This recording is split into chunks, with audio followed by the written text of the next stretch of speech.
सोचिए, एक 16 साल का लड़का घर पर 2 बाल्टियों में साबुन बना रहा है। क्या वही लड़का आगे चल के 100 करोड़ का एम्पायर खड़ा कर सकता है? ये कहानी है राज शमानी की, एक ऐसा नाम जो आज इंडिया की डिजिटल दुनिया में एक नए दौर की पहचान बन गया है। देखिए, ये तस्वीर ना अपने आप में पूरी कहानी बता देती है।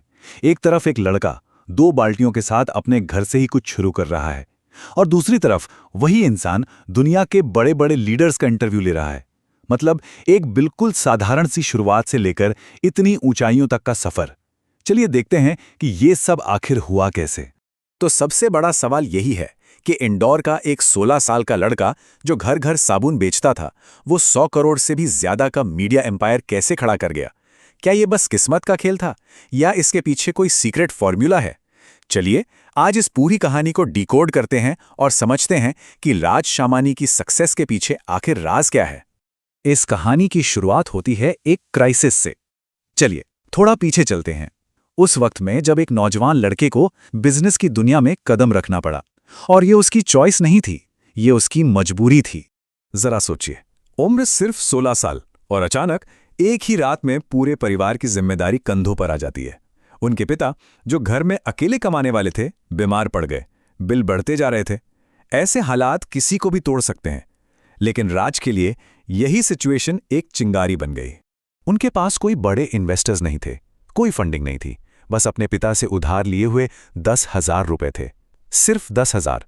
और यही छोटा सा अमाउंट उस एम्पायर की नींव बना जिसे हम आज देखते हैं। कोई फैंसी फैक्ट्री नहीं, कोई हाईटेक मशीनरी नहीं, बस घर की 2 बाल्टियां और एक दिमाग में आया हुआ स्मार्ट आइडिया। उन्होंने घर पर ही डिशवॉशिंग लिक्विड बनाया, और नाम भी क्या रखा? जादूगर ड्रॉप। एक ऐसा नाम जो सीधा सीधा बताता था कि प्रोडक्ट कितना असरदार है। और यहीं पर उन्होंने अपनी पहली ब्रिलियंट बिजनेस स्ट्रैटेजी इस्तेमाल की। देखिए, छोटे छोटे फ्री सैंपल्स देने के बजाय उन्होंने लोगों को पूरी 500 मिलीलीटर की बोतल दे दी। क्यों? क्योंकि वो जानते थे कि लोग एक छोटा सा सैशे तो फेंक देंगे, लेकिन एक पूरी बड़ी बोतल को फेंकने से पहले सोचेंगे जरूर। ये इंसानी साइकोलॉजी की कितनी गहरी समझ थी, और ये आइडिया काम कर गया। तो देखिए, साबुन का बिजनेस तो चल पड़ा था, बढ़ भी रहा था, लेकिन पर्दे के पीछे राज एक पर्सनल लड़ाई लड़ रहे थे।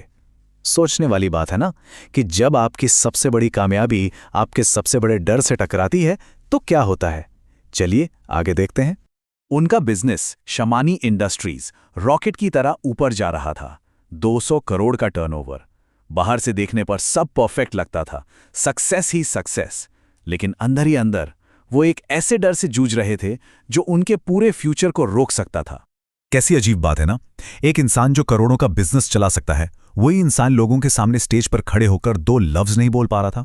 इंग्लिश में कॉन्फिडेंस की कमी और पब्लिक स्पीकिंग का डर, ये उनकी सबसे बड़ी रुकावट थी। तो उन्होंने क्या किया? भागे नहीं, उन्होंने वही किया जो विनर्स करते हैं। अपने डर से सीधा टक्कर ली, खुद को स्टेजेस पर जाने के लिए फोर्स किया, आईने के सामने घंटों प्रैक्टिस की, और कभी हार नहीं मानी। और इसका रिजल्ट? वही लड़का 4 बार टेडेक्स स्पीकर बना और यूनाइटेड नेशंस में जाकर स्पीच दी। मतलब डेडिकेशन की इससे बेहतर मिसाल क्या हो सकती है? अपने सबसे बड़े डर पर जीत हासिल करने के बाद राज को एक ऐसा जरिया मिला जिसने न सिर्फ उनकी आवाज को पूरी दुनिया तक पहुंचाया, बल्कि उन्हें इंडिया के सबसे इन्फ्लुएंशियल लोगों में से एक बना दिया। ये था वो टर्निंग पॉइंट जहां से सब कुछ बदल गया। साल था 2021। उन्होंने अपना पॉडकास्ट शुरू किया जिसका नाम था फिगरिंग आउट विद राज शमानी। और ये सिर्फ एक नाम नहीं था, ये एक फिलॉसफी थी। मतलब लगातार सीखते रहना, ग्रो करते रहना, और ये समझने की कोशिश करना कि चीजें आखिर काम कैसे करती हैं। उनका स्टाइल बिल्कुल अलग था। जो नॉर्मल इंटरव्यूज होते हैं जहां होस्ट पूरी कॉन्वर्सेशन कंट्रोल करता है, राज ने ऐसा नहीं किया।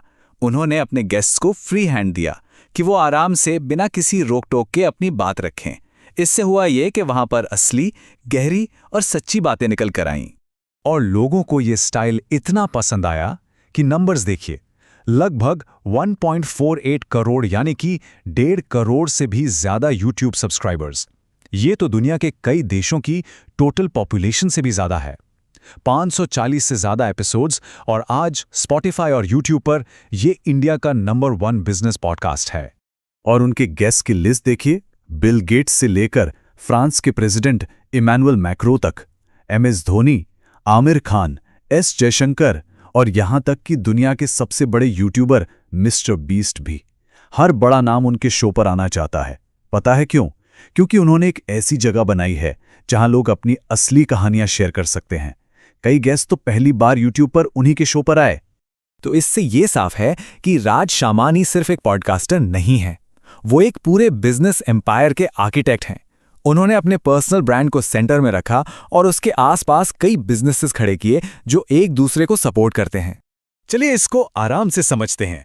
उनकी इनकम सिर्फ एक जगह से नहीं आती, ये एक पूरा डाइवर्सिफाइड पोर्टफोलियो है। उनकी ओरिजिनल कंपनी शमानी इंडस्ट्रीज तो है ही, साथ में पॉडकास्ट स्पॉन्सरशिप्स हैं, यूट्यूब से रेवेन्यू आता है, उनका अपना creator platform house of x है, पब्लिक स्पीकिंग से कमाते हैं, एक edtech platform figuring out academy भी है, दूसरे स्टार्टअप्स में इन्वेस्ट करते हैं और अपनी किताब बिल्ड डोंट टॉक की रॉयल्टी भी है। मतलब हर तरफ से आमदनी। ये डाइवर्सिफिकेशन का एक परफेक्ट एग्जाम्पल है। और इन सब चीजों का नतीजा एक नेटवर्थ जो 95 से 115 करोड़ रुपए के बीच है। और इस बात को मत भूलिए कि उनकी उम्र अभी सिर्फ 28 साल है। ये सच में एक जनरेशन में एक बार होने वाली सक्सेस स्टोरी है। तो इस पूरी इनक्रेडिबल जर्नी से हमें क्या सीखने को मिलता है? देखिए, राज शमानी की कहानी सिर्फ एक इंसान की कहानी नहीं है। ये इस बात की कहानी है कि मीडिया कैसे बदल रहा है और आज के दौर में सक्सेस का मतलब क्या है। उनका सिंपल सा फंडा था। वो किसी जर्नलिज्म स्कूल नहीं गए, उन्होंने किसी से परमिशन नहीं मांगी, उन्होंने ट्रेडिशनल मीडिया के सारे रूल्स तोड़ दिए। बस एक कैमरा ऑन किया और अपनी शर्तों पर अपना मीडिया एम्पायर खड़ा कर दिया। तो उनका सीक्रेट इंग्रेडिएंट क्या था? बहुत सिंपल है, रिलेटेबिलिटी। मतलब लोगों से कनेक्ट करना। वो एक दूर के एक्सपर्ट की तरह नहीं, बल्कि एक दोस्त की तरह बात करते हैं। अपनी गलतियां, अपनी कमजोरियां सब शेयर करते हैं और इसी वजह से लोग उनसे जुड़ पाते हैं। आज की इस पॉलिश दुनिया में असली होना ही सबसे बड़ी सुपर पावर है। तो आखिर में राज शामानी की कहानी हम सबको एक बहुत जरूरी बात सिखाती है कि आज के जमाने में एक एम्पायर खड़ा करने के लिए आपको महल की जरूरत नहीं है। बस एक स्मार्टफोन, एक आइडिया और उस आइडिया को दुनिया के सामने रखने की हिम्मत चाहिए। तो सवाल अब ये नहीं है कि अगला राज शामानी कौन होगा, सवाल ये है कि अगली बड़ी कहानी किसके बेडरूम से शुरू होगी।